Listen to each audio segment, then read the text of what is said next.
결국엔 끝에 겉면의 어떤 내용은 비슷하게 될 거다. 감리교나 아니면 침례교나 장로교나 그 비슷하게 될 거다. 그런 이제 죽음에 대한 문제 좀 조율 좀 해라. 그 어떻게 이해해야 되는지. 우리 죽음을 다들 조금씩은 경험하잖아요. 특별히 이제 멀리 있는 죽음은 우리에게 그 큰 의미는 없지만 우리 가족 중에 가까운 사람이 죽고, 저도 교회 성도님들이 이렇게 성도님의 가족들이 죽은 것과 성도님이 돌아가신 것은 전혀 이게 느낌상으로 다르게 다가오거든요. 최영기 장로님 지금 임종 예배 드리러 우리 점점 다가오고 있으니까 우리 미국에 가서 들어오셨군요.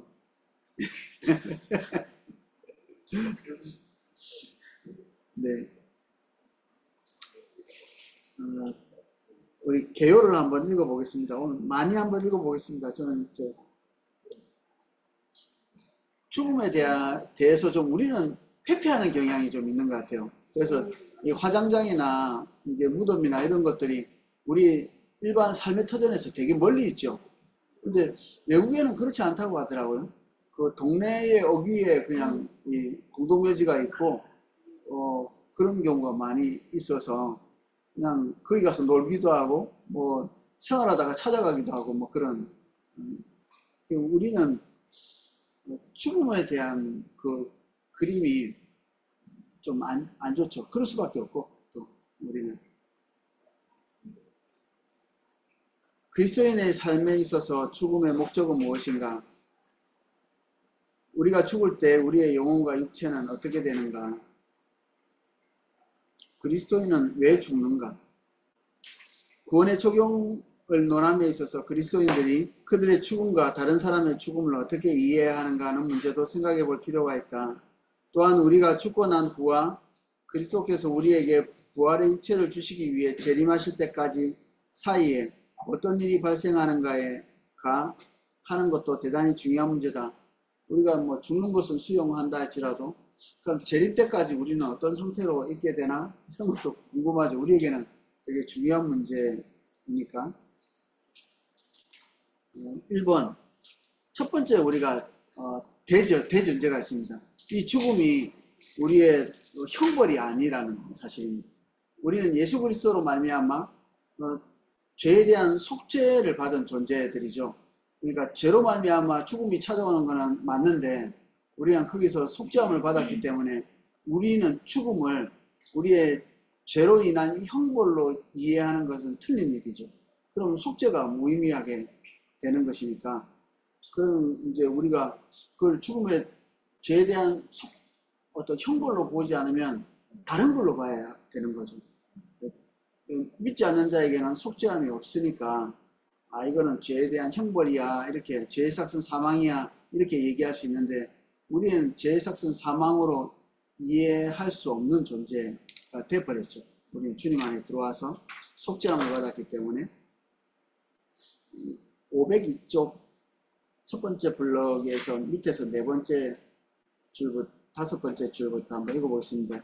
육체적인 죽음이나 하나님으로부터 격리나 영적인 죽음이라는 의미에서 그 모든 것은 그리스도께서 대신 지불하셨기 때문에 그리스도인이 왜 죽는가를 이해하기 위해서는 죄에 대한 형벌 말고 다른 이유들이 있을 것이 분명하다. 그리스도인이 죄에 대해서 속죄를 받았다면 만약에 그 형벌이 죽음이라면 우리에게는 죽음이 안 와야 되는데, 이제 실제적으로 우리는 이제 죽음을 경험하니까 그 죽음에 대한 해석을 해야 되는 거죠. 두 번째, 죽음은 타락한 세상에서의 삶의 마지막 결과다. 예수님을 믿고 우리가 가지고 있는 혜택들이 있죠. 여러분들이 생각하고 있는 혜택들이 조금 떠오르시나요? 예수님 믿기 전에 내 삶과 예수님 믿고 난 다음에 내 삶. 저는 전도하고 나서도 종종 이렇게 삶이 급격하게 변화되는 것들을 보는 때가 있거든요. 굉장히 빠르신 분들도 있어요.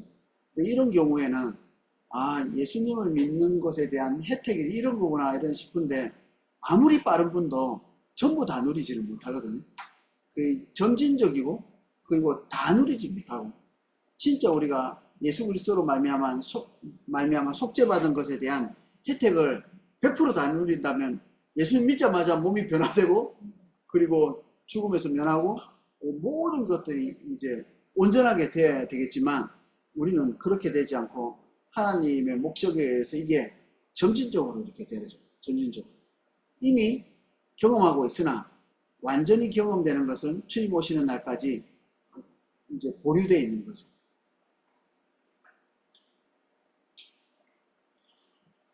그래서 우리가 죄에 대한 우리가 속죄를 받았지만 죽음을 맞이하게 되는 이유도 거기에 있기도 합니다. 밑에 2번 죽음은 타락한 세상의 마지막 삶의 결과다.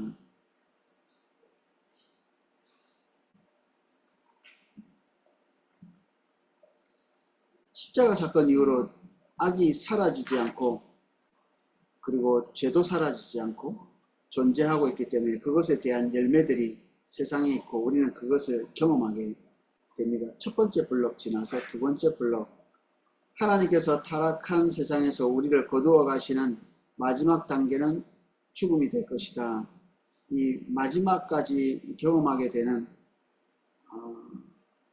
죄에 대한 어떤 열매들, 결과들 이런 것들이 이제 죽음이 될 것이다. 세 번째 블록입니다. 밑에서 다섯 번째 줄.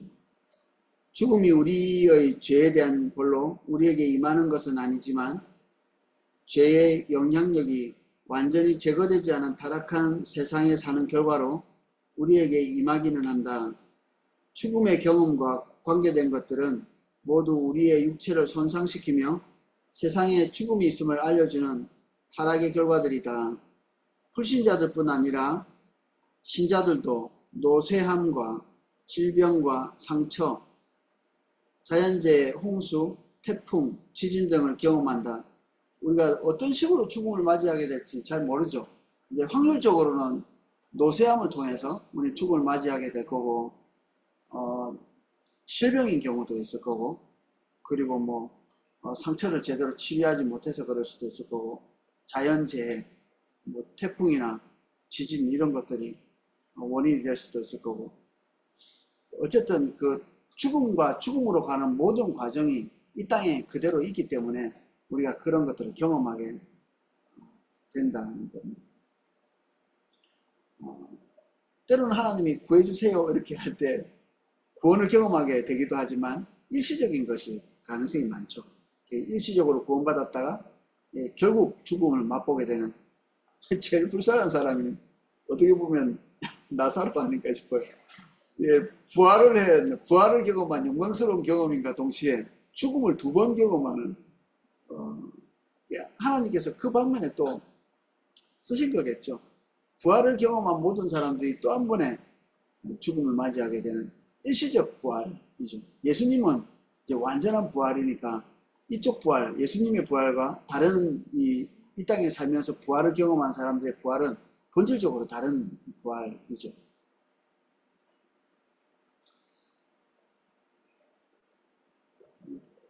결국에 우리 믿는 자나 믿지 않는 자나 마지막에 죽음을 경험하게 되고 죽음과 관련되어 있는 과정도 우리에게 자연스럽게 찾아오게 된다. 세 번째, 죽음의 의미. 하나님께서 성화를 완성시키기 위해 죽음의 경험을 사용하신다. 죽음이 우리를 거룩하게 하나요? 죄에 대한 대가는 아닌데 교정의 도구가 될 수 있죠. 또 인간의 수명을 단축시키셨죠. 하나님께서 원래는 영원히는 살지 못하게 됐지만 에덴 동산에서 범죄한 이후로 거의 1000년 가까이 이렇게 살았는데 사람들의 죄가 폭발적으로 증가하기 시작해서 이제 하나님의 영을 가지고 있던 우리가 이 육체가 됐다 이렇게 얘기했거든요. 이거는 그 동물의 고기하고 똑같은 겁니다. 이제 거의 존재가 영적인 존재가 아니라 동물하고 같은 존재, 육적인 존재로 완전히 돼버린 거죠. 그래서 이게 얼마 되지도 않아요. 대를 얼마 거치기도 전에 우리 개인에게 죄의 증폭이 그만큼 빠른 속도로 이렇게 확장된 거죠. 그래서 뭐, 첫 번째 사람이 낳은 자식, 뭐, 몇 번째, 세 번째쯤 되나? 그 자식이 자기 형제를 때려 죽이는 일이, 죄의 증폭이 그만큼 빠른 거죠. 그리고 그 폭력성, 이런 것들이, 그, 사람이 처음 지은 시가 사람 죽이고 지은 시. 그냥 그거를, 아유, 내가 진짜 안타까워, 이렇게 하는 게 아니라 자랑하는 시죠. 짓는. 이 죄의 증폭이 그만큼 빠른 거죠. 하나님이 그런 연유에서 노아의 홍수 이후로 인간의 수명을 거의 10분의 1 수준으로 확 줄여서 120을 넘어갈 수 없게, 그 뒤에 급격하게 900살 가까이 살던 수명이 500살, 그리고 200, 뭐 120 이렇게 확확 줄죠. 서서히 이렇게 줄어가는 게 아니라 급속하게. 그래서 이제 인간이 하나님으로부터 최대한 수여받은 수명은 120. 근데 뭐 또 다른 곳에 보면 뭐 강건하면 80이다 이렇게 얘기하고 있는데, 그 조선시대까지만 해도 평균 수명이 25세. 25세. 그러니까 뭐 너무 많이 죽다 보니까 그럴 수도 있겠죠. 안 죽고 살아나오면 한 40세까지 살았던 것 같기도 하고.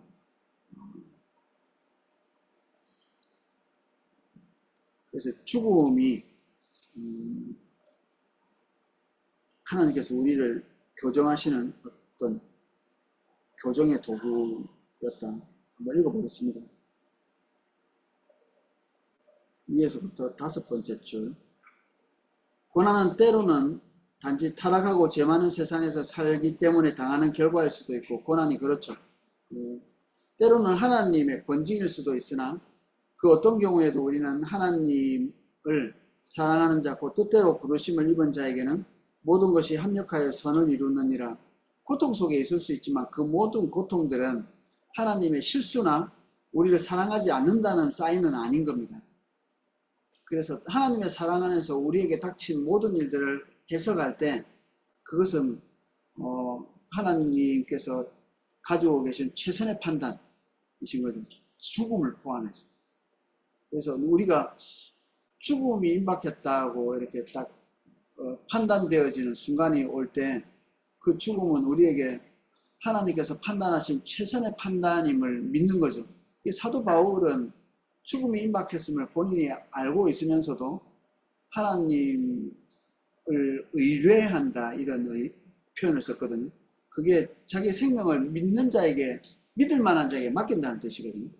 이게 돈 100만 원도 우리가 믿지 못할 자에게는 안 맡기죠. 근데 우리의 생명 전체를 맡긴다는 것은 하나님께서 그걸 가지고 본인의 의사에 따라서 판단하고 처분하실 수 있는데, 그 판단을 신뢰한다는 뜻이거든요.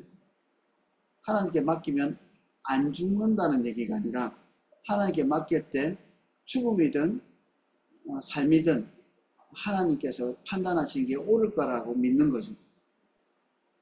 그거에 적극적으로 한거한 사람이 있습니다. 적극적으로. 어쨌든 살고 보겠습니다, 이런 사람이 있었거든요.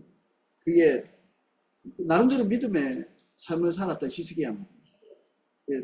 어쨌든 내가 좀 더 살도록 좀 해주십시오 그랬는데, 그 산 기간 동안에 중대하게 하나님을 떠나죠. 산 기간 동안 므낫세가 태어났고, 그 므낫세는 역사상 가장 악한 왕으로 등극했고, 그리고 히스기야도 하나님을 중대하게 떠나는 시간이었습니다. 그 시간 동안 15년 기간 동안 아주 몹쓸 말을 남기고 죽었습니다. 너무너무 몹쓸.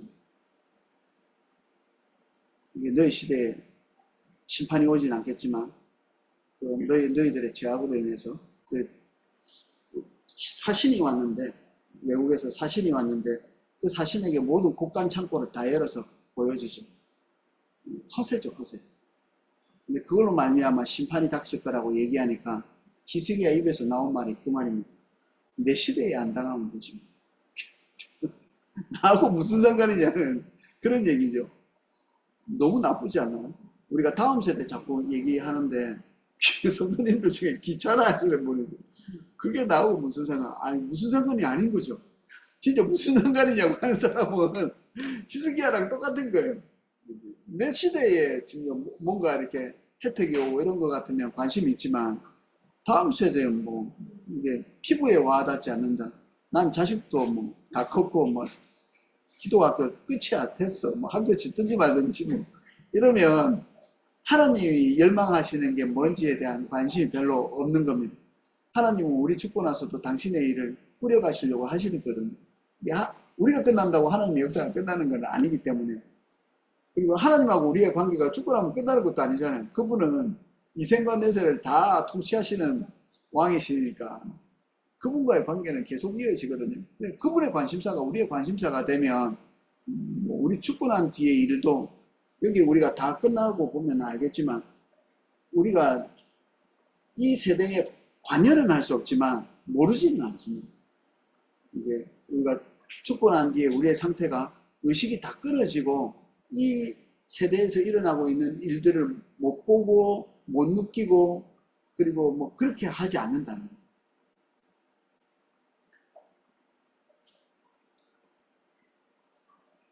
거예요. 인용되어 있는 503쪽 인용되어 있는 구절을 한번 읽어보겠습니다. 히브리서 12장. 주께서 그 사랑하시는 자를 징계하고 하나님은 우리의 유익을 위하여 그의 거룩하심에 참여케 하시느니라. 무릇 징계가 당시에는 즐거워 보이지 않고 슬퍼 보이나 그로 말미암아 연단한 자에게는 의의 평강한 열매를 맺나니 그러므로 피곤한 손과 약한 무릎을 일으켜 세우고 죽음을 포함해서 우리에게 닥친 모든 좀 부정적인 이미지를 가진 일들이 다 하나님의 온전한 판단과 징계는 아들답게 만든다는 뜻이거든요. 하나님과 비슷하게 되도록 하나님의 성정을 담도록 우리를 인도하시는 거죠. 모든 연단이 다 우리가 지은 죄를 바로잡기 위한 것은 또 아닐 수 있습니다. 어려움이 와도 우리가 하나님 앞에서 성실하게 삶에도 불구하고 연단이 찾아오는 경우도 있거든요. 또 순종 안 한 사람은 편안하게 사는데 순종하기 때문에 이제 밥도 한 번 더 해야 되죠. 순종하면. 그리고 지난달에도 누가 이렇게 밥하다가 미끄러지셔가지고 금이 갔는데 순종하라고 밥 안 했으면 안 미끄러지고 금 안 갔을 텐데 그런 과정이 있는 겁니다. 이게 안 할 걸 했나 이렇게 생각하는 게 아니라 그거를 자연스럽게 받아들이는 거죠. 순종하고 그거에 대한 대가가 있고 헌금만 하면 스크라빈스 하나 더 사 먹을 수 있는데 하면 이제 절제해야 되는 거죠. 우리 받아들이고.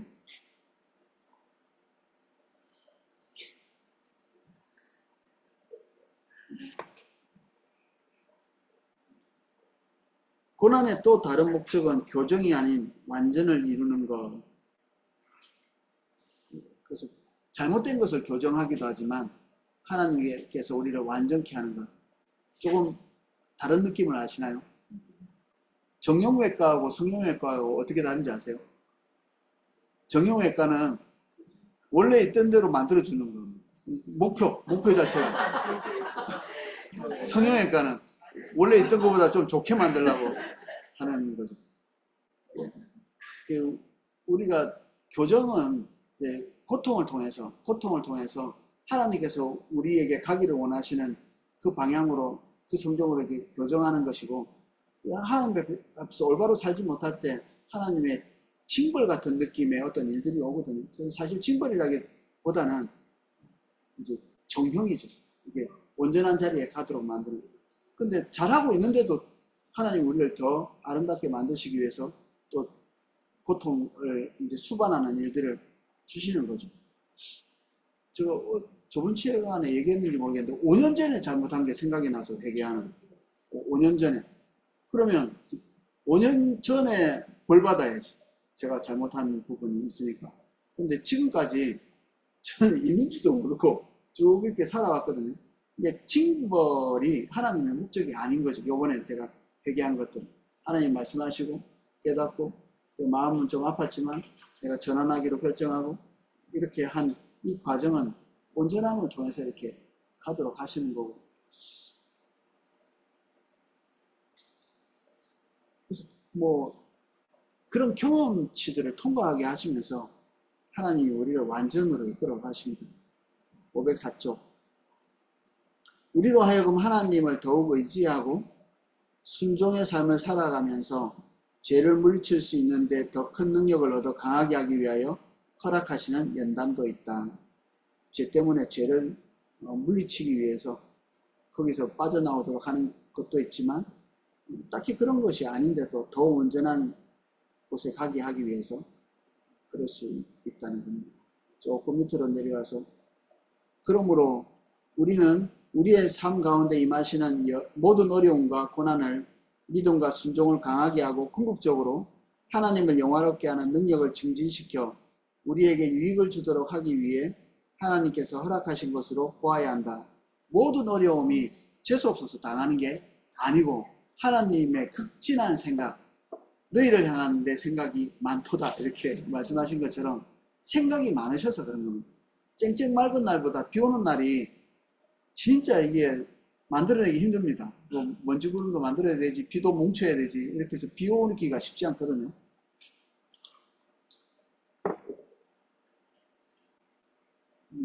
제 삶에 일어난 재수없는 일들의 기적들을 볼 때, 아, 진짜 하나님이 많은 일을 하셨다. 전에 간증한 거, 그 416명 중에 나 하나 그 시험에서 떨어졌을 때, 그런 기적적인 일들이 일어나려면 하나님이 일을 많이 하셔야 됩니다. 이것저것.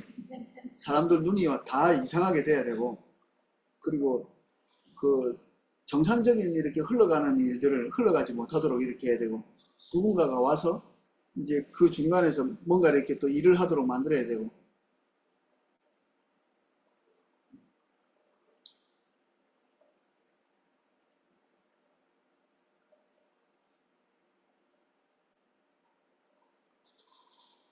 결과적으로 노쇠함이나 연약함, 때로는 죽음에 이르도록 하는 질병도 하나님께서 그 과정을 통해 성화를 이루시고 마침내 주님의 품에 거하도록 하기 위해 하나님께서 허락하신 일종의 연단으로 보아야 한다.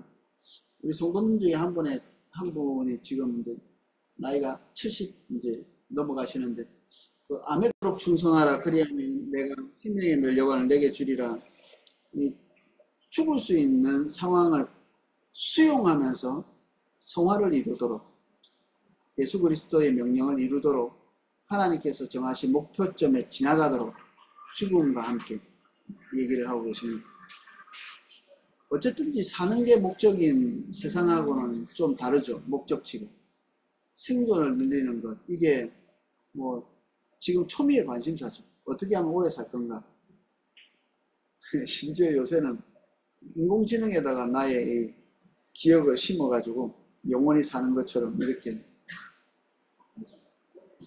생각을 자꾸 하다 보면 그렇게 되나봐. 어떻게든지 살면 사라지는지. 바울은 그의 생애 목표가 그리스도처럼 되는 것이라고 했다. 내가 그리스도와 그 부활의 권능과 그 고난에 참여함을 알려하여 그의 죽으심을 본받아 예수님의 죽으심, 그리고 그 죽으심과 함께 부활, 그리고 그 가운데 예수님 가운데 일어난 모든 것들을 경험함으로 예수님을 닮고 싶다는 의지죠. 그러면 그걸 배우려면 죽음을 통과해야 되는, 근데 그걸 수용하고 있는 목표가 어떻게든지 뭐 한 살이라도 더 살아봐야 되겠다는 게 아니라 그리스도를 닮는 것이 최우선적 목표인 걸 볼 수 있습니다. 바울에게 있어서.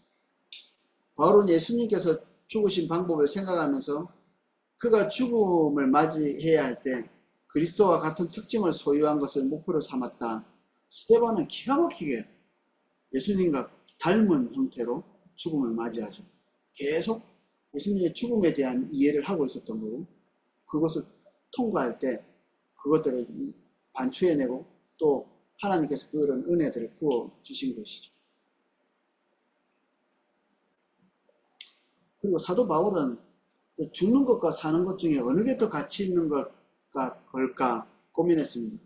그게 생존 자체가 의미가 있어서 그런 게 아니라 생존하면 교회에 훨씬 더 이득을 끼치게 될 거고, 본인이 죽으면 예수 그리스도와 함께 있게 될 그 상태가 되는 것을 훨씬 좋아하고, 그보다 최고로 좋은 것은 그가 육신 가운데 있을 때 주님 오셔서 죽음을 보지 않고 부활의 생명을 얻게 되는 그 하는데 그것이 제일 좋은 건데 아마도 안 올 거라고 생각한 것 같아요.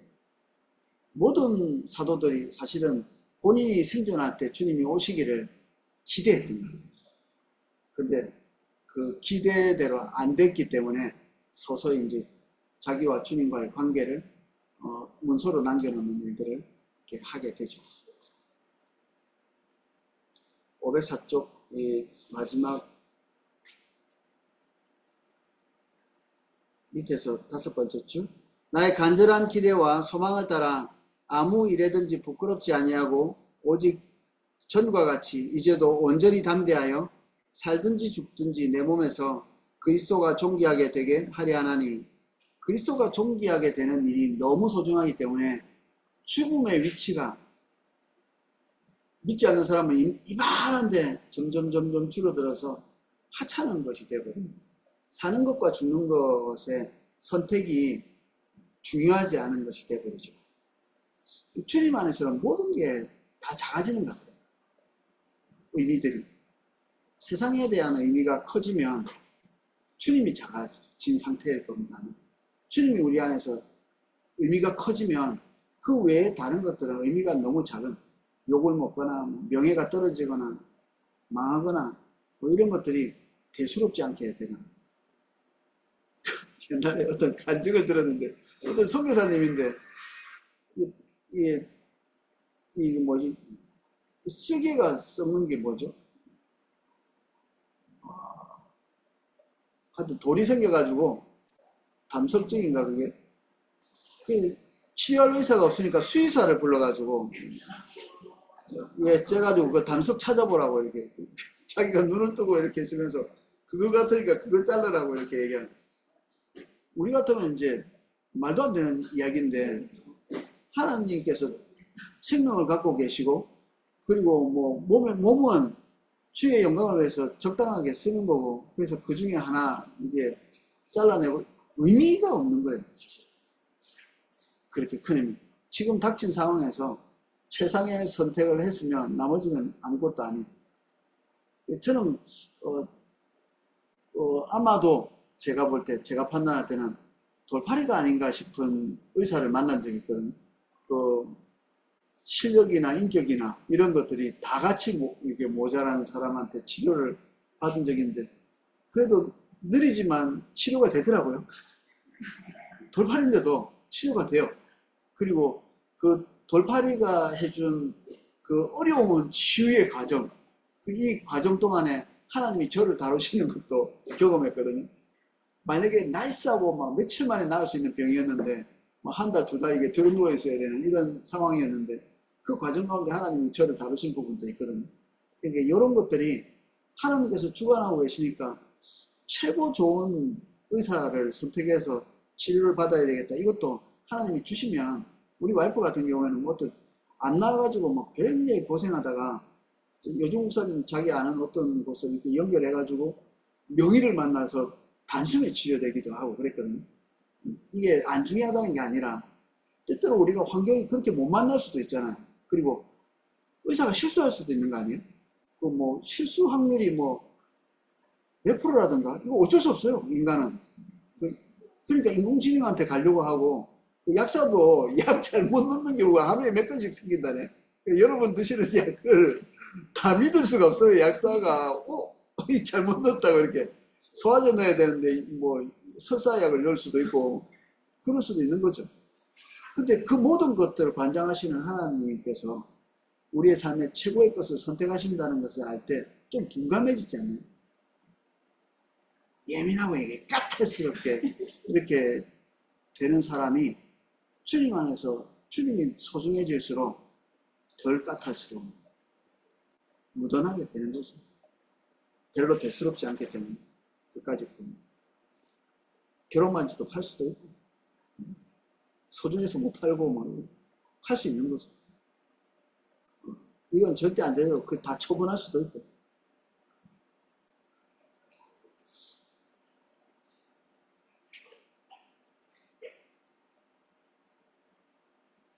죽음이 결코 죄로 인한 벌이 아니라 단지 하나님께서 우리로 하여금 500원 쪽 넘어갑니다.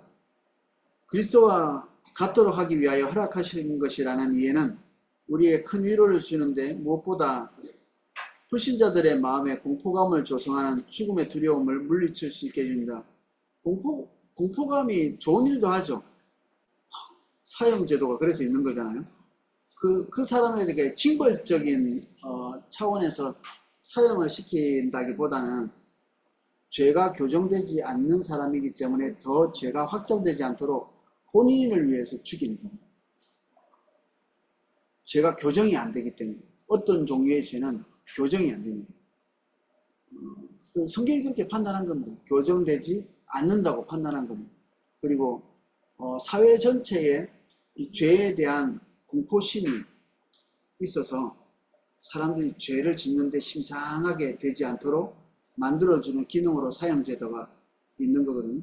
그래서 죽음이라는 것이 사회를 조정하고 죄를 확산시키는 것을 막는 기능을 가지고 있는 거죠. 하나님께서 죽음의 과정을 통해서 우리에게 유익을 주시는 것은 사실이지만 그럼에도 죽음은 자연스러운 것은 아니고 죽음 자체가 설계된 것은 아닙니다. 하나님께서 인간의 삶에서 옳은 것도 아니며 하나님께서 창조하신 세상에 있어서도 안 되는 것이다. 새하늘과 새 땅이 시작될 때는 이런 것들이 포함되어 있지 않을 것입니다. 그것은 그리스도께서 마침내 물리치셔야 했던 원수이다. 예수님께서 물리치신 것이 죽음이죠. 머리가 깨트려져서 위력을 발휘할 수 없게 되어 있습니다. 네 번째, 죽음에 대한 우리의 경험은 그리스도와의 연합을 완성시킨다. 우리 아들이 군대 갔다 오더만 깜짝 놀랄 말을 하더라고요. 제가 깜짝 놀랐어요. 근데 아들이 갔다 와가지고 이제 고기나 구워준다고 고기를 막 구워줬는데 그전에는 고기하고 환장하고 그냥 옆에 누가 있는지 없는지 고기가 떨어질 때까지 아무도 안 쳐다보던 놈이 내가 이렇게 계속 고기를 굽고 이렇게 자기들만 먹고 있으니까 딱 어느 정도 먹더니 일어나가지고 아빠가 이제 먹어 내가 구울게 이렇게 하더라고요. 남자는 군대를 갔다 이 군대라고 하는 고통을 같이 겪은 사람들로서 엄마는 모르죠. 아버지하고 아들하고 그제서야 뭔가 쫙 이렇게 연결이 되는 거예요. 아버지하고 제가 관계가 별로 안 좋았는데 군대에 간 이후로 아버지하고 뭔가 약간 소통이 되더라고요. 우리 아들도 아이고 철딱서리 없는 놈 그래 너는 영원히 철딱서리 없는 놈이야 이렇게 하다가 군대 갔다 오니까 아버지 입에 고기가 들어가야 된다는 걸 본인도 알게 된 거예요. 딸들도 그렇다면서요. 엄마가 아이 낳는 것이 얼마나 고통스러우고 자기를 어떻게 키우고 그런 것들을 출산하면서 깨닫게 되면서 엄마에 대한 애정이 더 늘어난다고. 이게 고통을 통해서 뭔가를 이렇게 이해하고 공유하게 되는 그런 면들이 있는 거죠. 여기 죽음을 통해서 예수 그리스도께서 통과해 가신 그 십자가의 길을 우리가 공유하면서 예수 그리스도와 연합하게 됩니다. 와, 빨리 죽어야 되겠다. 이게 연합을 우리가 이걸 통해서 아니면 어떻게 십자가를 경험할 수 있을까? 체득할 수 있을까? 뭔가 예수님으로부터 받아먹는 것보다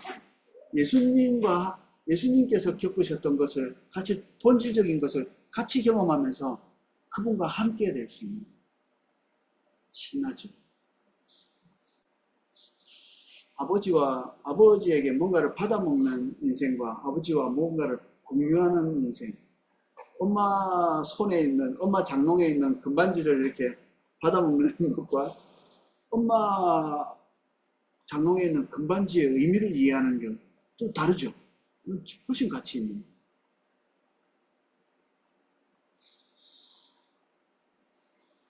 말씀 구절이 중간중간에 있습니다. 로마서. 우리가 그와 함께 영광을 받기 위하여 고난도 함께 받아야 할 것이니라. 그 밑에 베드로가 오직 너희가 그리스도의 고난에 참여한 것으로 즐거워하라. 이는 그의 영광을 나타내실 때에 너희로 즐거워하고 기뻐하게 하려 함이라. 조금 내려와서 제일 마지막 줄, 세 번째 줄입니다. 그리스도도 너희를 위하여 고난을 받으사 너희에게 본을 끼쳐 그 자취를 따라오게 하셨느니라. 예수 그리스도의 자취를 따라오는 게 우리가 십자가를 지고 가는 건데 그 정점에 서 있는 것이 죽음의 과정을 통과하는 것이다 하는 것입니다. 다섯 번째, 하나님께 대한 순종이 우리의 생명을 보존하는 일보다 더 중요하다. 그래서 우리가 배교하지 않고 그 죽음을 무릅쓰고 하나님께 순종하는 과정을 거치는 거죠. 곰곰이 생각해 봤더니 우리 학교가 배교자가 세운 학교거든요. 우리 학교 신학교를 나왔는데 전에 얘기했잖아요. 근데 그 학교에서 순교자가 나왔어요. 그 단기 선교 갔던 사람이 그 이라크인가 가서 참수를 당했는데 그 참수 당하는 순간이 그 대한민국에 다 이렇게 뉴스에 났어요. 이렇게. 근데 그 사람 입에서 말하는 것도 좀 들었거든요. 이라크를 사랑한다고. 우리 학교 학생 중에 그런 학생이 있었어요. 뭐 배교자가 세운 학교에서 순교자가 나다니 잘 배운 거죠. 그 안에서.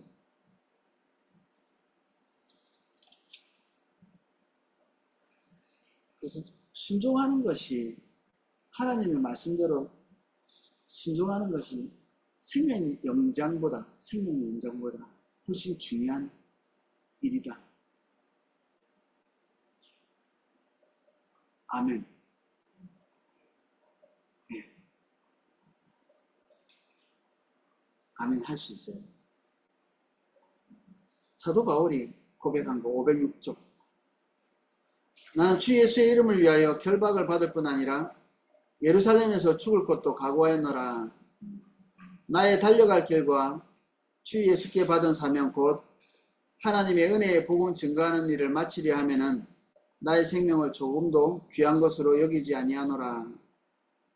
달려갈 길. 하나님께서 맡기신 일을 할 때 형통케 될 거야. 이런 것들을 감안하면 중간에 가다가 열받을 수도 있습니다. 화나서.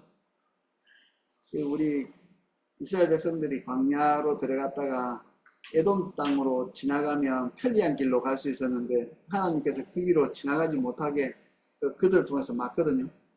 그러니까 빙빙 둘러가지고 진짜 고생하면서 돌아가게 하니까 사람들이 분노가 폭발한 거예요. 그래서 불뱀 사건이 일어난 게 바로 그 첫 번째 순종한 게 그들의 삶에 부정적인 삶을 가져다 주니까 화가 폭발하는 거죠. 종종 우리 주변에서 볼 수 있지 않나요? 하나님께 순종한다고 일발성 순종을 한번 해봤더니 아이고 못할 짓이네 이렇게 되는 거죠. 배워야 될 필요가 있습니다. 순종을 위해서 나머지 불이익들을 감안하고 출발해요. 계산을 잘해야 돼요. 계산을 해서 출발해야죠.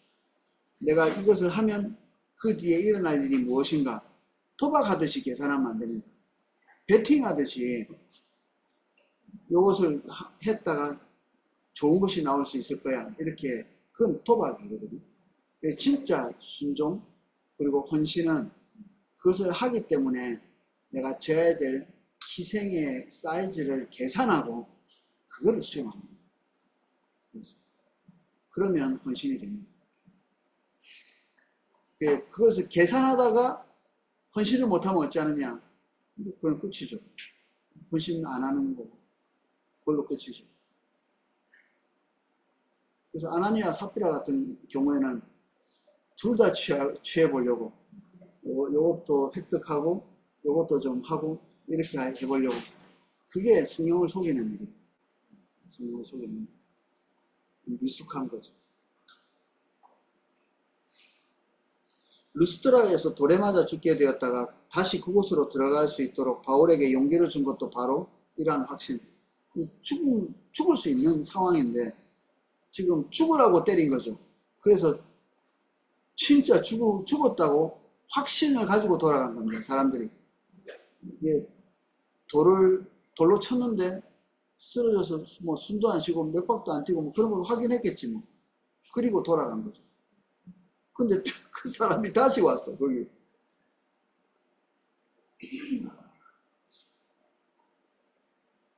아마 그거 본 사람은 놀랬겠네요. 관제와 같이 벌써 내가 부음이 되고, 관제는 이런 액체를 이게 제사 드리는 방식으로 이렇게 쭉 이렇게 붓는 겁니다. 다시 담을 수 있나요? 못 담죠. 이게 생명이 이렇게 부어져서 다시 담을 수 없는 상태가 되는, 이게 관제와 같이 부어졌다는 뜻입니다. 나의 떠날 기약이 가까웠도다. 내가 선한 싸움을 싸우고 나의 달려갈 길을 마치고 믿음을 지켰으니, 자기의 임박한 죽음을 예측하고 있죠.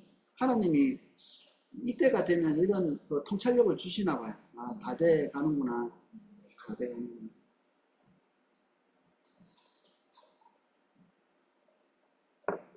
그 밑에 줄. 또 어떤 이들은 더 좋은 부활을 얻고자 하여 악형을 받되 구차히 면하지 아니하였으니, 어떻게든 좀 더 살아봐야 되겠다고 생각해서 그 배교를 한다든지 이렇게 하지 않은 거죠. 죽음은 잠깐이다. 사람보다 하나님을 순종하는 것이 마땅하니라. 죽겠다는 얘기죠. 죽여보라는 얘기입니다. 그리고 죽음을 가지고 위협을 하는 사람들 앞에서 한 얘기죠. 하나님께 순종하기 위해서 너희들이 죽음으로 위협하는 것을 듣지 않겠다는 얘기입니다. 죽도록 충성하라. 그리하면 내가 생명의 면류관을 내게 주리라.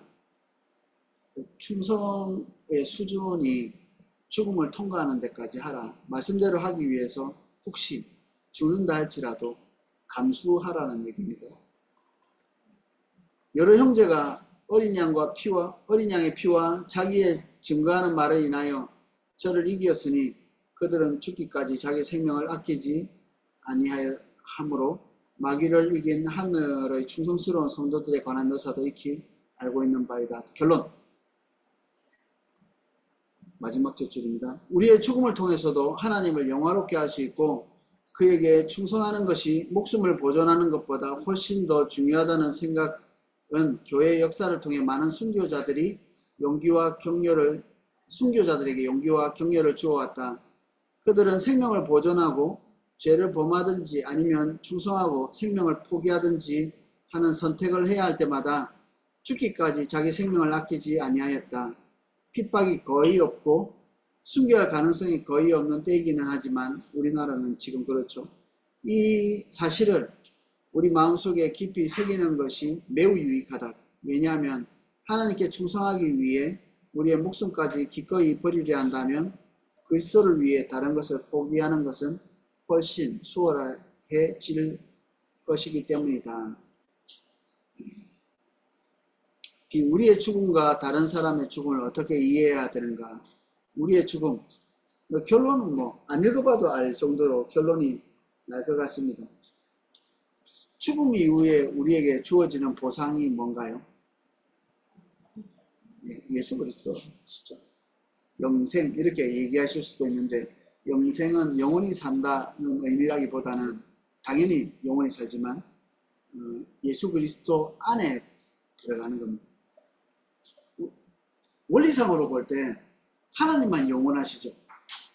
원리상으로 볼 때 우리는 그 영원하신 하나님 안에 들어가는 겁니다. 그 안에서 사는 거죠.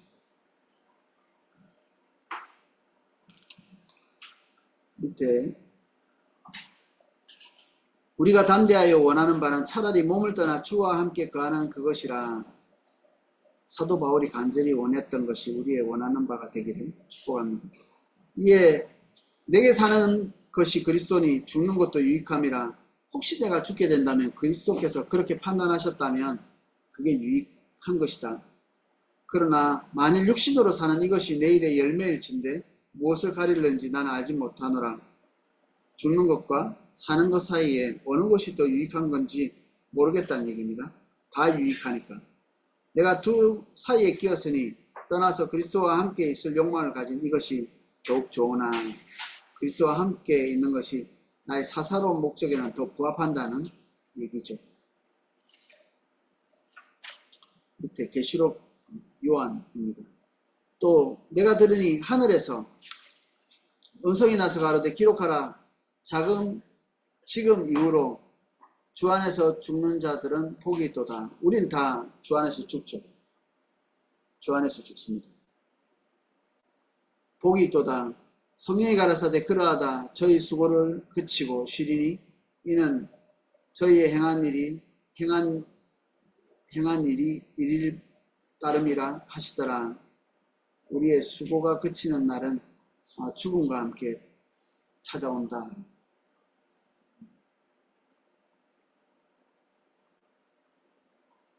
밑에서 5번째 줄입니다. 죽기를 무서워함으로 일생에 매여 종노릇하는 모든 자들을 놓아주기 위해 예수님께서 우리를 위해서 죽으셨다. 이 구절은 죽음에 대한 두려움이 없다는 고백이 죽음에 대해 말하기를 꺼려하고 이에 대한 해답이 없는 시대를 사는 그리스도인들에게 강력한 증거가 될 것이다. 세상은 죽음을 엄청나게 무서워하죠. 무서워합니다. 살려고 발버둥치는. 죽음 앞에서는 진짜 판가름이 나는 것 같아요. 우리 여기 사형을 많이 경험해본 교도관이 오셔가지고 사람들이 죽을 때의 마지막 모습을 간증해 주셨거든요. 인격이고 뭐고 다 소용없는 거더라고요. 그리스도 안에 있느냐 없느냐가 마지막의 모습을 결정하는. 진짜 죽음에 대한 두려움이 없을 수 있으려면 죽음 이유가 그리스도로 말미암아 인도받아야 돼요. 두 번째, 믿는 친구나 친척의 죽음. 이제 나의 죽음이 아니라 친척, 친구, 그리고 지인들. 예전에 장례식을 인도하는데 우리 성도님 어머니가 돌아가셨네. 장례식을 인도하는데 뒤에서 이렇게 우셨어요. 슬퍼가지고. 그러니까 큰언니가 믿음의 탑 리더인데 천국 가셨으니까 울지 마! 이렇게 다 돌아가지고 이렇게. 근데 내가 이렇게 보니까 언니도 슬퍼. 지금 터지기 직전인데 지금 옆에서 자꾸 울고 그러니까 그냥 이게 막느라고 이렇게 하시는 것 같은데 그래야 될까요? 예. 여기 그렇지 않다고 얘기하고 있습니다. 그렇지 않다. 우리 맨 위에 말고 그 밑에 불러오고 있습니다. 세상을 떠난 사랑하는 사랑과의 이별이나 죽기 직전까지 그들이 겪어야 했던 고통과 아픔에 대해 진정한 슬픔을 느끼는 것은 잘못된 것이 없다. 우리 죽기 직전에는 많은 고통과 함께 그 과정을 가죠. 안타까운 일이죠. 그리스도인들은 세상을 떠난 신앙의 형제나 자매를 위해 크게 슬퍼하는 것은 믿음이 없기 때문이라고 생각한다. 그러나 성경은 이와 같은 입장을 지지하지 않는다. 성경 안에 슬퍼하는 사람들이 있는 거죠. 스데반은 누구보다도 예수님의 품에 안긴 그런 분이죠. 그 죽음의 과정을 주변에서 다 지켜보고 있었고, 그가 예수 그리스도의 품에 안겼는데, 그가 죽을 때 그 시체 앞에서 그 믿음의 공동체의 사람들이 슬퍼했거든요.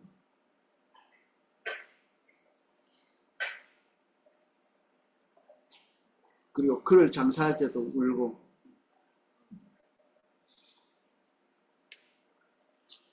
509쪽에 이별의 슬픔을 경험한 사람들을 이렇게 좀 나열하고 있습니다. 죽음은 아니었을지 모르지만 예수님께서도 나사로의 무덤 앞에서 우셨거든요. 죽음의 그 폐해를 탄식하시는 거죠. 그리고 사도 바울 같은 경우는 죽음까지는 아닐지 모르지만 죽기 전에 다시 볼 수 없다고 믿는 에베소 성도들과의 이별 때 슬퍼서 울거든요. 자기는 이제 자기 죽음을 예측하고 있고 그들과 이제 이별을 슬퍼하는 것이고,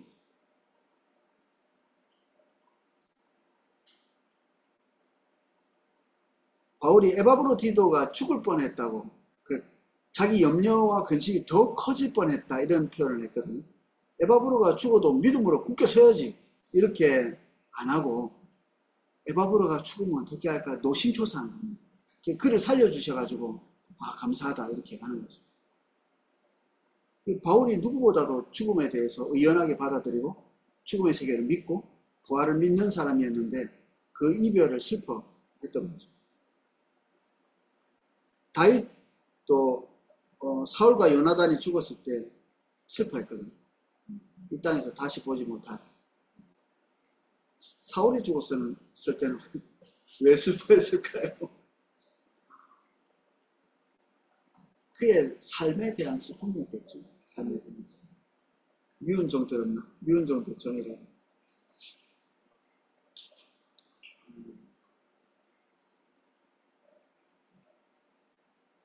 그럼 우리의 슬픔에는 소망이 있죠. 믿음의 대수가 많아질수록 제가 이제 경험치를 볼 때 믿음이 1대, 2대, 3대, 4대 이렇게 이게 그 장례식장의 분위기가 완전히 다릅니다.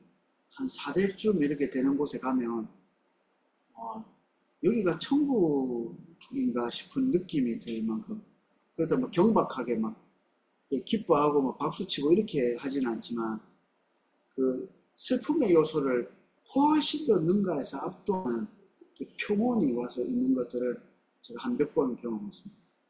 그 한 4대 좀 이렇게 되는 분들이었는데 너무 아름답다 이 시간이. 그리고 이 성도님의 죽음이 너무 이렇게 귀하구나 이런 생각들을 하게 되더라고요. 저절로. 소망 없는 죽음도 한 2번쯤 경험한 것 같습니다. 보통 이제 장례식장에 가면 하나님께서 평온의 은혜를 주시거든요. 요번에도 김웅찬 형제님 그 아버님 소천하신 데 갔을 때 소망 없는 다른 이와 같이 슬퍼하지 말라 이렇게 얘기를 하고 있습니다. 주 안에서 죽는 자는 복되도다. 우리 20살 어간에 우리 친구가 우리 청년에 이렇게 우리 기수 같은 나이 기수가 한 20명쯤 됐거든. 같은 나이 청년들이 20명 정도 이렇게 되는 겁니다. 같은 나이 거의 고기수라고. 우리 와이프는 저보다 3기수 안에 15기 나는 13기 이렇게 하늘 같은 선배하고 후배하고 결혼을 해가지고 기수 같은 기수의 청년이 암에 걸렸어요. 부산에서 공부를 잘하면 부산대학을 갑니다. 공부를 잘해가지고 약대를 갔는데 이제 마음의 소망이 이제 자기가 약학을 전공해가지고 이제 선교 나가서 이제 가난하고 소외된 사람들에게 의료를 하는 것이 꿈인 그 청년이었는데 졸업하기 전에 암에 걸려가지고 죽었거든요. 그래서 제가 너무 헷갈렸어요. 왜 시원찮은 것들 다 놔두고 얘가 죽을까? 죽으려면 내가 죽는 게 훨씬 낫겠다 싶은 생각이. 나는 믿음도 없고 막 그때 난장판이었는데 그 친구는 나보다 훨씬 성숙해 있었고 그리고 앞으로 비전도 가지고 있었고 헌신돼 있었고 정말 이해가 안 되는데 나중에 이제 그 일기장에 써놓은 거를 목사님이 읽어주시더라고요. 그 구절이 510쪽에 또 이게 나오네요. 성도의 죽는 것을 여호와께서 귀중히 보시거든요. 죽음은 허무한 것이 아니라 그 과정을 통해서 하나님께서 그 친구와 함께한 다른 사람들이 경험하지 못한 특별한 과정들이 있었던 거죠. 그때 좀 충격을 좀 받았죠. 죽음이라는 것은 하나님께서 소중히 보시는 어떤 과정에 속해 있는 부분이라는 걸 그때 봤습니다. 그 친구.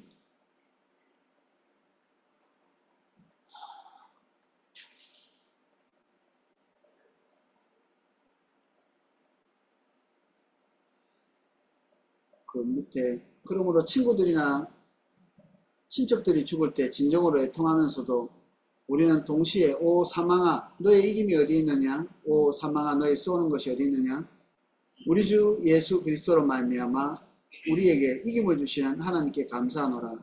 우리는 애통하지만 우리의 애통에는 하나님에 대한 예배 그리고 세상을 떠난 사랑하는 사람의 생애에 대한 감사가 섞여 있어야 된다. 죽은 자들에 대한 감사, 그들이 살면서 남겨준 흔적들로 인해서 우리가 받는 혜택, 이런 것들 있죠. 그런 것들이 많으면 좋겠죠. 그래서 사람의 인생 여정의 제일 마지막에 잔광이라는 게 있잖아요. 잔광. 그리고 셀러브레이션이라고, 제일 마지막 단어가 뭐지? 그게 잔광이네. 그 사람이 죽고 난 뒤에도 그 사람의 여파로 인해서 다른 사람들이 혜택을 누리는. CCC는 지금도 있잖아요. 김중곤 목사님 돌아가셨는데도, 여정 목사님 돌아가시고 난 다음에도 YMC는 있겠죠. 책도 남아있고. 저는 헨리 블랙가비 목사님이 쓰신 그 하경상 그 책을 볼 때마다 와, 미국 사람 너무 감사하다. 사실 우리 한국의 지도자들이 책을 잘 안 써요. 이렇게 훌륭한 분들 엄청 많았는데 그들이 주님과 관계를 어떻게 했는지 당대 사람만 거의 알지. 그리고 그분을 기억한 사람들이 쓴 책만 있지 어떻게 주님을 따라가는지를 세세하게 기록을 잘 안 하는 편이에요. 안 하는 편. 그럼 우리는 또 뒤에 있는 사람은 맨 땅에 또 헤딩이. 하나님 경험하는 삶 같은 책을 써놓고 돌아가신 게 너무 귀한 거예요. 그분에게 우리가 미국 가서 배우겠어요? 어떻게 살려내서 배우겠어요? 책을 남겨놓으니까 우리가 실수를 많이 하지 않고 그분이 남겨놓은 걸 차근차근 따라가면서 요즘 목사님도 그분 것들 보고 배우신 거잖아요. 요즘 목사님이 책 쓰시는 게 너무 감사한 것 같아요. 그분이 이후에도 영향을 끼치고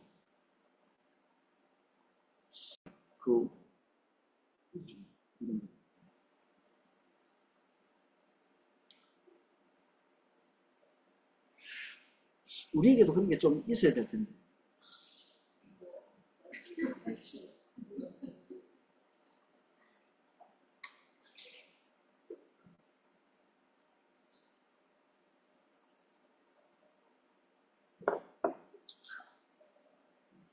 누가 어렸을 때 너무 힘들어가지고 부모님 힘들게 하려고 자살하려고 했다고 그러더라고요. 또 정말 그런 생각이 들지 않나요? 아름다웠으면 좋겠다. 이게 죽음은 자기가 조절할 수가 없잖아요. 근데 이상하게 우리 믿는 성도님들의 부모님들, 믿음을 가지고 있는 부모님들은 마지막 모습도 자녀들에게 너무 좋은, 마지막 이 장례식 일정도 너무 아름다워요. 이게. 그 자식들이 해야 될 일이 손상이 가지 않고 기가 막힌 타이밍에 이렇게 딱 하고 여한이 남지 않는 어떤 한 시점, 그때 좀. 근데 아닌 경우도 봤거든요.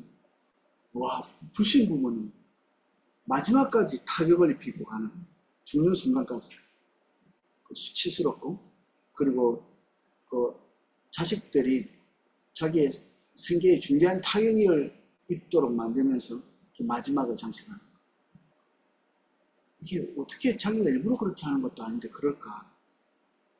사단에게 평생 잡혀서 마지막을 그렇게 하는 사람, 주님 앞에서 주님의 인도를 받아서 평생 사는 사람들의 마지막 달라도 어떻게 이렇게 다르지? 본인이 노력한 것도 아니에요. 그건 어떻게 할 수 있는 게 아니잖아.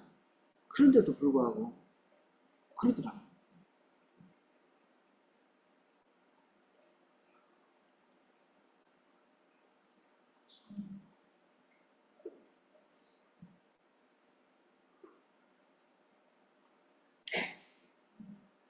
네, 다윗은 우리에게 정말 좋은 모범이 되죠. 그 자식이 죽기 전까지 몸부림쳐서 기도하다가 죽고 나니까 일어나서 경배했다고 그러거든요. 하나님의 뜻에 굴복하는 거죠. 순종하는 것입니다. 올바른 겁니다. 그래서 신명기는 죽은 자를 위하여 자기 몸에 문신을 새기지만, 문신에 대해서 금지하고 있는 내용은 딱 그 구절밖에 없거든요. 죽은 자의 애도를 가지고 있는 문신을 새기지 말라고 이렇게 되어 있습니다. 그래서 죽은 자와의 관계는 끝입니다. 죽음과 함께 모든 관계는 끝이죠. 헤어져서는 안 되는 관계가 이 땅에서는 하나밖에 없거든요. 부부관계. 다른 것들은 다 헤어져도 돼요. 그 헤어지지 말란 말이 없어요. 바울과 바나바도 헤어졌고 다 이별의 상징들이죠. 이렇게 어쩔 수 없이 나누어지는. 근데 부부는 죽음과 함께 헤어지는 거죠. 부부관계도 죽음 이후에는 연장되지 않습니다. 연장되지 않습니다. 그래서 성경은 재혼 규정도 있습니다. 어떻게 재혼하고, 그리고 재혼하지 않는 사람들은 어떻게 나머지 홀로 된 삶을 살아갈 건가, 이런 것들도 지시하고 하나님을 벗삼고 살아가도록. 그래서 아무리 좋은 관계라 할지라도 그 관계가 죽음 이후에까지 연장돼서는 안 된다. 너무 하다 보면 그런 경우가 있습니다. 그러면 별로 좋지 않은 영향을 받습니다. 너무 하는 게. 가끔 남편이 매일 찾아와요. 좀 넘칠 건 아닌데 자식들이 다 일거에 다 죽는 경우가 생겼는데, 취신자도 여호와시요 취하신 자도 여호와시다. 하나님의 주권에 굴복하는 그런 모습을 보여줘. 3번 불신자들의 죽음. 불신자 난감하죠 사실. 그래서 제가 제일 다급한 건, 저는 정말 제 삶의 모토가 그렇습니다. 급한 건 없다. 근데 하나는 급해요. 불신자인데 지금 죽어간다. 그러면 이제 만사 제끼고 스케줄 정리하고 거기부터 가려고 합니다. 스케줄 조정해가지고 가서 마지막 기회라도 이렇게 잡아야 되니까. 근데 마지막에 그래도 하나님께서 은혜 주시는 경우가 종종 있습니다. 마지막까지 못하는 경우도 있지만, 그래서 우리가 이런 경우는 우리도 이제 긴장을 해야 되죠. 우리 가족들 같은 경우에 예수님을 안 믿는 경우 사람들이 있을 때 평소에 기도를 좀 하는 게 좋겠죠. 주님 기회를 놓치지 않게 해달라. 기회를 놓칠 수도 있거든요. 아차 하면서 뭐 조금 있다 해도 될란가 하다가 기회 놓칠 수도 있거든요. 특히 이제 중병에 있다든지 연세가 많으시다든지 이러면 기회가 많이 없는 거죠. 근데 우리가 기회가 없다고 맨날 찾아가서 귀찮게 할 수는 없으니까 타이밍을 놓치지 않게 기도하는 거예요. 사도 바울 같은 경우에 이런 고백도 하죠. 내가 그리스도 안에서 참말을 하고 거짓말을 아니하노라. 내게 큰 근심이 있는 것과 마음에 그치지 않는 고통이 있는 것을 내 양심이 성령 안에서 나로 더불어 증거하노니, 나의 형제 곧 골육의 친척을 위하여 내 자신이 저주를 받아 끊어질지라도 원하는 바로라. 죽고 난 다음에 기회가 없기 때문에 자기 골육 지친, 그리고 자기 민족이 예수님을 믿지 않고 죽는 것에 대한 조바심이죠. 그렇게 되면 어떻게 할까? 그렇게 되기 전에 구원할 수 있다면 자기의 영혼이라도 내놓겠다, 이런 얘기를 하는 거죠. 애정이죠. 애정. 그럼에도 불구하고 끝까지 예수 그리스도를 부정하고 죽는다면 그건 어쩔 수 없는 거죠. 어쩔 수 없는. 근데 이제 저는 종종 이제 이런 경우에 가서 제가 잘한 것 같아요. 여기도 그렇게 돼 있더라고요. 마지막을 누가 알아? 복음을 전하는 그것도 마지막에 생각날 수도 있는 거고, 그리고 우리가 알지 못하는 어떤 순간에 그가 회심의 어떤 과정을 거쳤을 수도 있고, 그런 거죠. 그래서 그 세계는 그냥 하나님께 맡깁니다. 죽은 사람의 세계는 지옥 갔네, 천국 갔네 이렇게 하는 것보다는 하나님의 주권에 맡기고 우리는 이제 단념하는 거죠. 그렇지만 이런 것도 조심하라고 합니다. 불신자인데 구원받았을 것처럼 얘기하는 거예요. 그런 뉘앙스는 이제 다음을 복음을 전하는 데 있어서 방해도 될 뿐 아니라 올바른 것도 아닌 거죠. 예수님을 믿지 않았는데 구원을 받을 일은 없어요. 단정적으로 말해서 없습니다. 그러면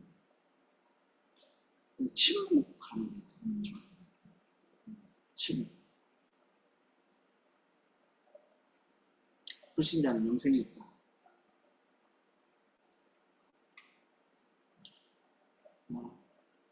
15분밖에 안 남았지만 뒤에 거는 빨리빨리 보도록 하겠습니다. 512쪽. 죽은 사람은 어떻게 되는가? 1. 신자들의 영혼은 즉시 하나님의 품으로 간다. 어디 대기했다가 천천히 몇만 년 있다가 가는 게 아니고 신자들의 영혼은 즉시 하나님의 품으로 간다. 죽음이란 육체적 삶의 일시적 정지, 육체적 삶의 정지죠.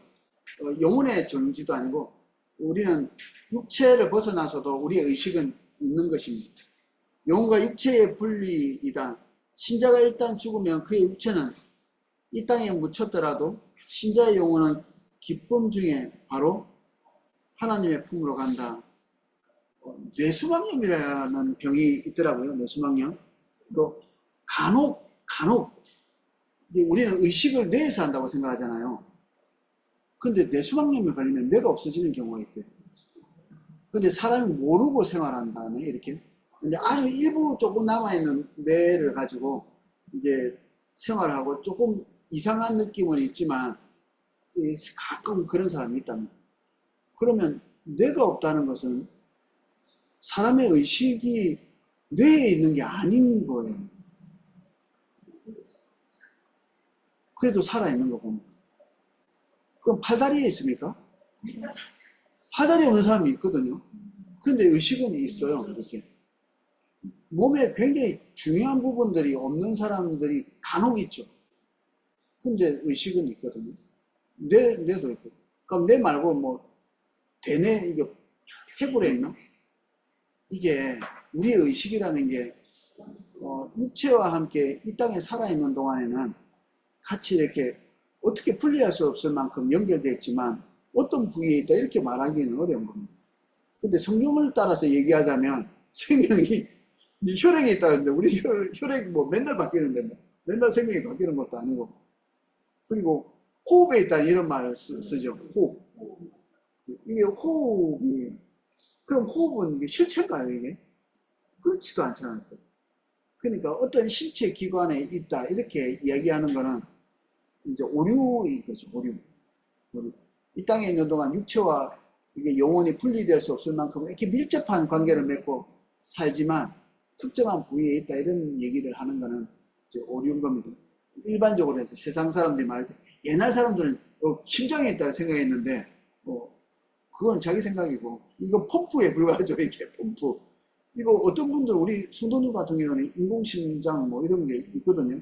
그래서 뭐 몇 년에 한 번씩 배터리도 교체하고 이거 가지고 살기도 해요. 그리고 다른 분들 같은 그 몸의 일정 부분들 굉장히 중요해요. 없으면 죽는 건데 인공적으로 만들어진 것을 장착하고 사시는 분도 있어요. 그럼 영혼이 일단 인공적인 것에 들어가 있는 건가? 그렇지도 않거든요. 그렇지도 않아요. 화장장에 가면 신체 부위 중에 다 타고 남은 것들이 있습니다. 그분이 세계에 돈 많이 들여가지고 고쳐놓은 것들이 있거든요. 인공적인 기계들이 남는 거죠. 여러분들의 몸은 다 여러분 건가요? 네, 태워보면 많이 남죠, 이거죠.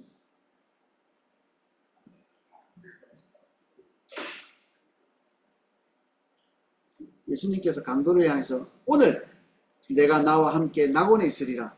이거는 즉시를 얘기하는 거죠. 즉시. 죽는 순간에. 그러니까 어디 뭐 대기장소가 없는 겁니다. 바울도 아까 말했던 것처럼 차라리 몸을 떠나는 순간 주님과 함께 있는 것에 대한 기대를 하고 있는 거고, 히브리서 기자는 지금 현재 우리를 향해서 응원하고 있는 존재, 우리가 예배할 때 하나님과 나 사이에 진공 상태에 있는 게 아니라 그 주변에서 다른 성도들의 존재를 인식하고 있는 거예요. 성도들이죠. 그 성도들은 이 땅에서 한때 육신을 가지고 살았던 존재들이죠. 거기서 있는 거죠. 그래서 연옥 교리 같은 것들은 이제 우리는 수용할 수 없는 부분이다 것입니다. 연옥은 천국에 들어가기 전까지 정화를 좀 해가지고 들어가야 되지 않나? 뭐 그런 생각을 하는 사람들이 이제 연옥 교리를 어떻게 좀 활용하고 있는 것 같습니다. 뭐 그냥 제가 다다다닥 읽어 드릴 테니까 성경에 이런 구절을 기대 가지고 그런 생각을 하는구나 이렇게 하시면 됩니다. 제가 읽어 드릴게요. 기억은 하지 마십시오. 듣고 잊어버립니다. 만일 죽은 자들이 도무지 다시 살아나지 못하면 죽은 자들을 위하여 세례받는 것을 자들은 무엇을 하느냐? 마치 죽은 자를 위해서 세례를 받는 것처럼. 그래서 죽은 자들이 어디 천국 못 가고 떠돌고 있다가 죽은 자를 위해서 대신 세례 받아주면 구원을 받는 것처럼 이런 느낌이 드는 구절. 그리고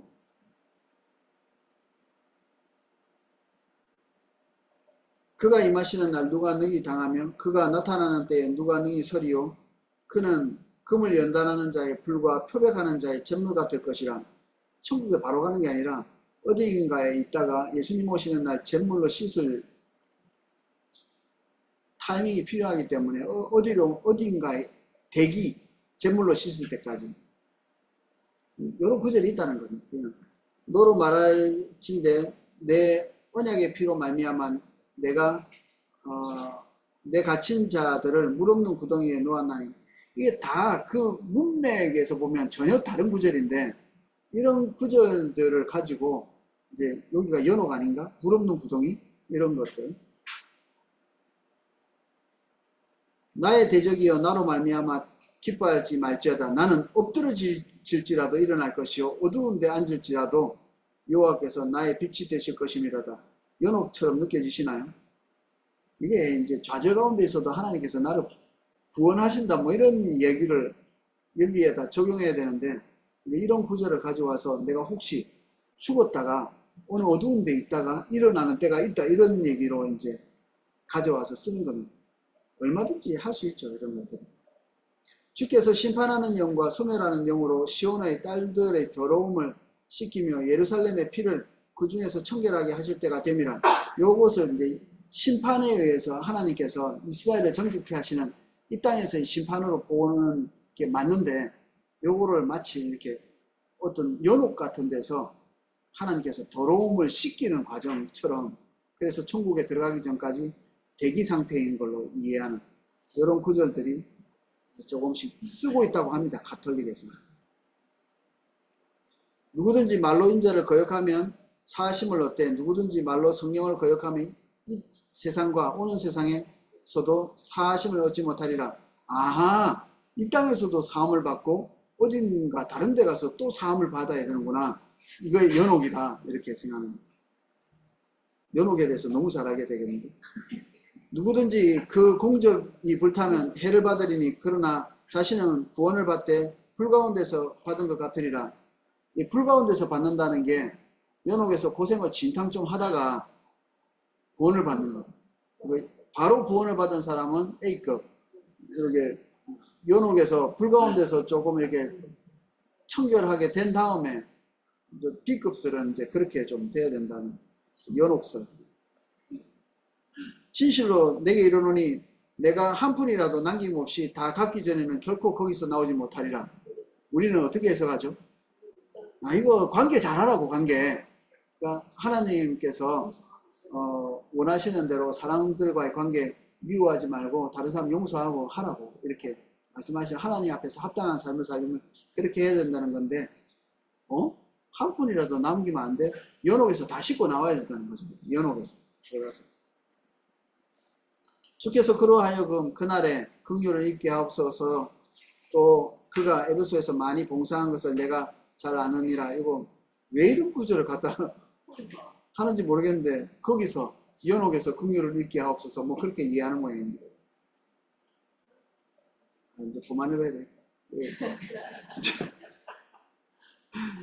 구절들을 다 문맥 속에서 이해하면 연옥에 대한 연상을 하는 게 아니라 하나님 앞에서 거듭나고 새롭게 되고 그리고 이런 것들을 연상하게 하는 것인데, 굳이 가져와서 연옥의 교리들을 만들어내기 위해서 이제 직접적으로 연옥에 대해서 말하고 있는 것은 정경이라기보다는 마카비서라고 하는 그 외경에서 이런 게 나온다고 합니다.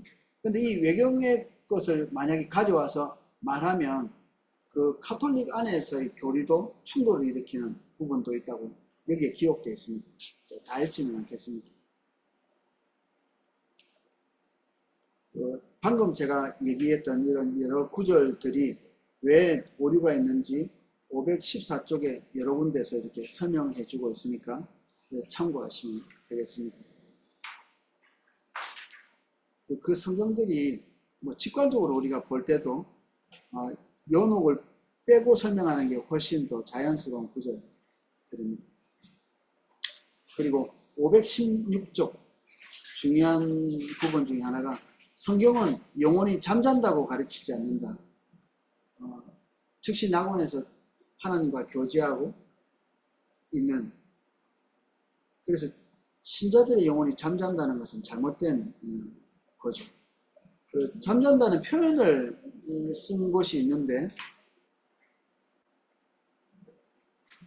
그것은 진짜 실제로 의식이 없이 누워있다 이런 것보다는 이 죽음이 일시적이라는 거라는 것을 가르칩니다. 일시적인. 나사로가 죽었을 때 예수님께서 내 친구 나사로가 잠들었다 이렇게 하거든요.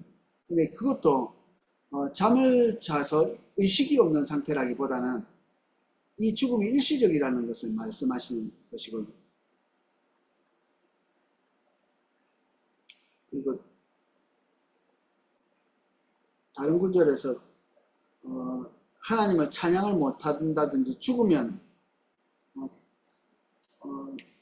죽은 혼이 어떻게 하나님을 찬양하겠습니까? 이런 시편 구절들이 있는데 그것도 이 생에서의 관점에서 봐야 된다는 얘기고,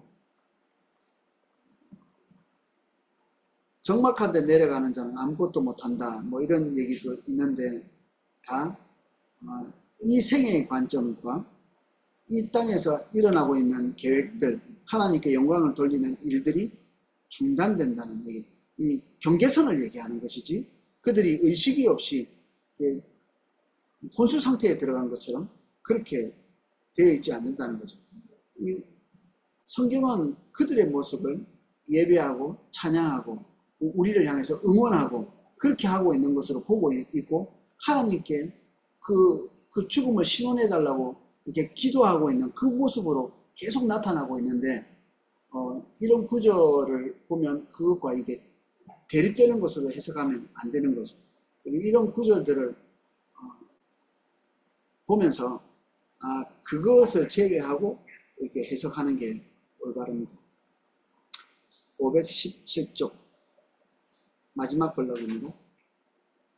마지막으로 신자들의 영혼이 죽으면 바로 하나님의 품에 돌아가 거기서 그와 교제를 누린다는 것을 보여주는 위에 인용된 구절들은 모두 신자들은 죽은 후에 하나님과 교제하며 의식을 가지고 존재함을 보여준다. 고린도서 5장 8절, 빌립보서 1장 23절, 누가복음 23장 43절, 히브리서 12장 23절, 이런 것들이 하나님을 향해서 얘기하고 탄원하고 예배하고 응원하고 이런 그룹들을 보는 겁니다.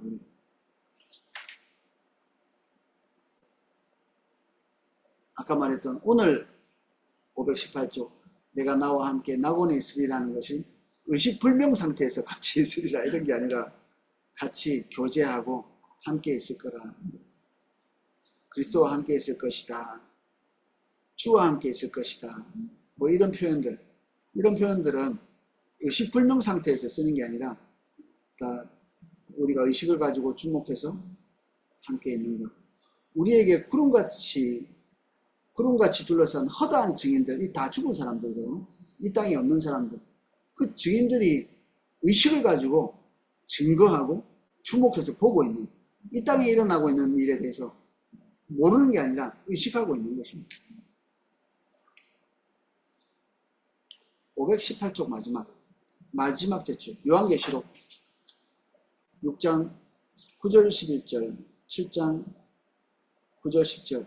이미 죽어서 하늘에 오른 영혼들이 기도하며 경배함을 분명하게 증거하며 그들이 큰 소리로 거룩하고 참되신 대주제여 땅에 거하는 자들을 심판하여 우리 피를 신원하여 주지 아니하시기를 어느 때까지 하시려나이까 라고 부르짖는다고 했고, 흰옷 입고 손에 종려나무를 들고 보좌 앞과 어린 양 앞에 서서 큰 소리로 외쳐 가로되 구원하심이 보좌에 앉으신 우리 하나님과 어린 양께 있도다 라고 했다. 이들은 다 이 땅에 있던 존재들이고 어느 날 우리가 대면하게 될 그 존재들인데 이런 활동적인 일을 하고 있는 거죠. 활력 있는 일을 하고 있습니다. 10번 구약시대의 신자들도 곧바로 하나님의 품에 들어갔는가? 별로 안 궁금한데 예, 일단 아닙니다. 이게 그렇게 생각하는 것. 어디 우리 신약 성도들 부활한 이후에 예수님이 부활한 이후에 성도들은 다 이제 천국에 직행을 해도 나머지 그 뒤에 있었던 사람들은 어디 대기 장소에 이렇게 끔끔한데 좀 있다가 예수님의 부활한 다음에 이렇게 들어간 거 아닌가? 이게 뭐 지옥 변방설 이런 게 나 처음 들어봤는데 이런 게 있다네요. 근데 아니라는 얘기죠. 왜냐하면 에녹이 하나님과 동행하더니 하나님이 그를 데려가심으로 땅에 있지 아니하더라 하더라. 어쨌든 우리가 죽지 않은 상태에서 올라갔다 이렇게 볼 수도 있지만 이 땅에 살다가 올라가 있는 상태거든요. 엘리야도 마찬가지고 모세는 예수님을 변화산에서 만났죠. 그러니까 이 부활 전에 있었던 존재인데 그가 예수님을 대면하러 어느 시점에 나타난 겁니다. 다윗도 영원토록 여호와의 집에 거하리라는 확신이 있었다. 어디인가 구석에 있다가 때가 되면 나도 일어나리라 이렇게 하는 게 아니라는 얘기죠. 아브라함의 하나님, 이삭의 하나님, 야곱의 하나님 이렇게 얘기할 때 실존해 있다는 얘기죠. 아직 꼼꼼한 데 있는 게 아니라 지금 하나님께서 그들과 직면해서 그들의 존재를 지금 실존적으로 보고 있다는 얘기입니다. 그래서 어디 구석에 이렇게 처박혀 있는 게 아니라는 거죠. 이때 예수님께서 말씀하실 때도 부활 전이죠. 예수님 부활 전이기 때문에 다 이렇게 해당되는 것이고 나사로 비유도 마찬가지죠. 그가 하나님 품에 안겼다 이렇게 되어 있는데 아브라함의 품에 안겼다고 되어 있는데 그것도 부활 전입니다. 예수님이 부활하시기 전에 가르치신 내용인데 그러니까 구약의 성도로 이렇게 묶어야 되겠죠. 예수님이 오신 다음에 가르치신 내용이지만 구약의 성도들과 묶어서 생각할 수 있는 겁니다. 그래서 구약 시대의 신자들도 죽은 후에 바로 천국에 들어가서 하나님과의 교제를 즐겼다고 보는 것이 옳을 듯하다. 하지만 그리스도께서 승천하셨을 때 더 큰 축복과 기쁨이 그들에게 임했을 것이라고 보는 것은 틀리지 않다. 하지만 그들이 그때 처음으로 천국으로 이동했다든지 처음으로 하나님과 함께 거하는 복을 받았다는 의미로 이해해서는 안 된다. 이러면 이제 다른 부분과 충돌을 할 수 있으니까 이게 저는 생각도 안 해본 부분인데 여러분도 아마 생각도 안 해본 부분이니까 듣고 잊어버려도 큰 문제가 없지 않을까. D번 죽은 자를 위해 기도해야 하는가. 한 구절 아까 보셨죠? 잠깐 들으면 기억나시죠? 죽은 자를 위한 기도. 끝으로 신자들의 영혼이 바로 하나님의 품에 들어갔다는 말은 죽은 자를 위해 기도하지 말아야 되는 것을 뜻한다. 이미 관계가 끝났고 하나님의 책임하에 들어가 있기 때문에 그렇게 할 필요가 없다. 제일 마지막 제줄입니다. 죽은 자를 위한 기도가 마카비서 외경에 좀 있는 것 같은데 우리 정경에는 그런 것들이 없고요. 맨 마지막 제줄부터 또한 죽은 불신자들의 영혼은 하나님의 실존에서 영원히 격리된 심판의 장소로 가게 된다. 불신자들은 이제 기도할 필요가 없는 겁니다. 완전히 끝났기 때문에. 그들의 마지막 운명은 이 생에서의 죄와 반역에 의해서 결정되었기 때문에 그들을 위한 기도 또한 무의미하다. 내려와서 밑에서 6째 줄. 사람들로 하여금 많은 불필요한 염려를 갖게 하고 아무런 결과도 없는 기도에 시간을 낭비하도록 할 것이며 만약에 우리가 그렇게 한다면 그렇게 함으로써 이 생의 사건을 이루고 하나님 나라를 확장하는 데 크게 유용한 기도를 향한 관심을 분산시키게 될 것이다. 우리가 죽음 이후에 기회가 없기 때문에 다른 방법이 없기 때문에 이 땅에 있는 동안에 우리가 최선을 다하는 거죠. 근데 죽은 이후에도 된다더라 이렇게 하면 죽고 난 다음에 어떻게 한번 해보지 이렇게 될 수도 있고 그래서 이 땅에 있는 동안에 우리에게 주어진 기회를 잘 선용해야 합니다. 되는 것이죠. 죽음 이후에는 관계는 끝입니다. 하나님과만 관계하는 거죠. 구약에서도 마찬가지고 신약에서도 마찬가지입니다. 2번, 불신자들의 영혼은 곧바로 영원한 형벌로 들어간다. 우리 다 알고 있는 바라. 한 번 죽은 것은 정한 것이요 후에 심판이 있으리다. 어디 대기하고 있지 않다, 이런 얘기를 하고 싶은 것입니다. 죽음 이후에 두 번째 기회가 있는가? 결론적으로는 없습니다. 없다.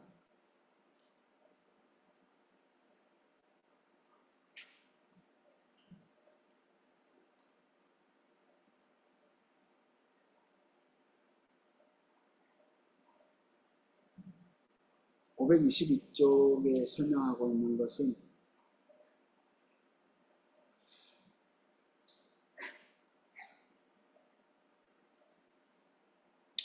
이 회심이라는 것은 인간이기 때문에 자동적으로 주어지는 것은 아닙니다. 인간이기 때문에 자동적으로 주어지는 것.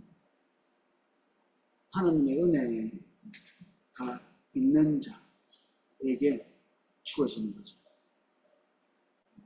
어떻게 인간이 이제 그렇게 될 수 있을까? 하나님 형상대로 지원받았는데 그렇게 생각하는 사람도 있는 것 같습니다. 은혜 받을 자격이 있지 않나? 예, 자동적이고 기계적인 은혜는 아닙니다. 은혜를 받아야 마땅하지만 이게 자동적이고 기계적인 것은 아니고 선택에 달려있다.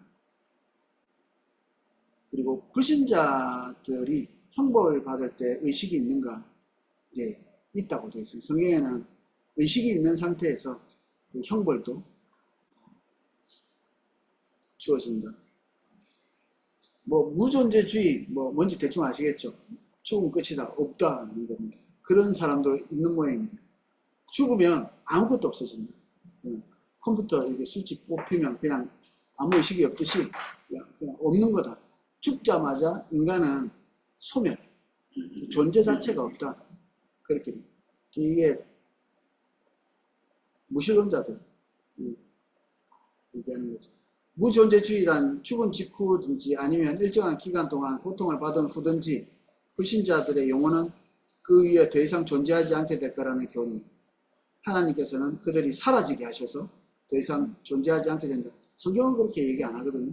그러니까 아닌 겁니다. 아닌 거죠. 마지막 블럭 523쪽. 불신자들은 죽은 직후에 영벌 상태에 들어가지만 그들의 육체는 마지막 심판날까지 부활하지 않을 것이다. 그날에 그들의 육체는 부활하여 영혼과 결합하게 될 것이며 육체를 입은 그들에게 선고될 마지막 심판을 위하여 하나님의 보좌 앞에 서게 될 것이다. 하는 것입니다. 죽음에 대해서 오늘 많이 살펴보고 죽음의 의미 6가지 같이 나눴습니다.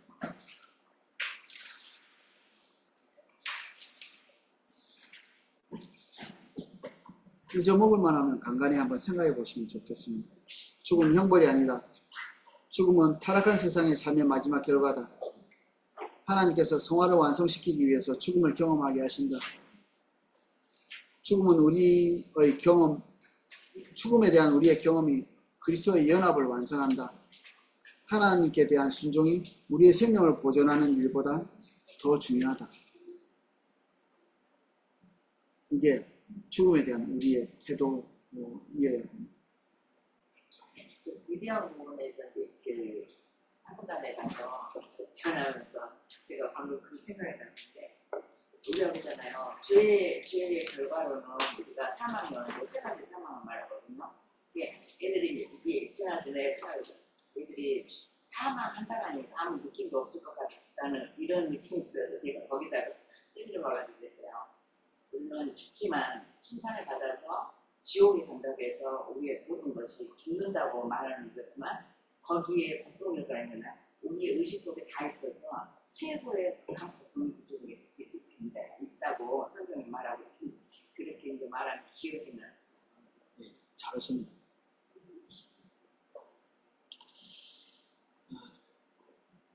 아마 오늘도 죽음을 대면해야 되고 내일도 죽음을 대면하고 우리는 매주 죽음의 소식을 듣죠. 그래도 우리도 언젠가는 그렇게 회피는 할 수 없고 이 슬픔도 주님 은혜로 건강하게 또 마음을 잘 꾸려가고 이렇게 해야 될 것 같습니다.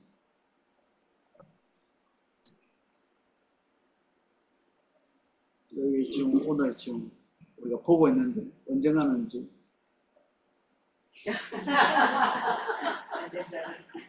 옆에 사람들 좀 보시죠. 네, 이별하게 될 겁니다.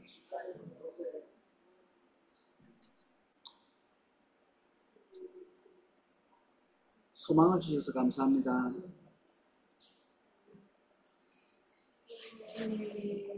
세상에 존재하지 않는 누가 죽음에 대해서 소망을 가질 수 있을 거라고 생각할 수 있겠습니까? 예수 그리스도 안에서 우리가 그 특권을 누립니다.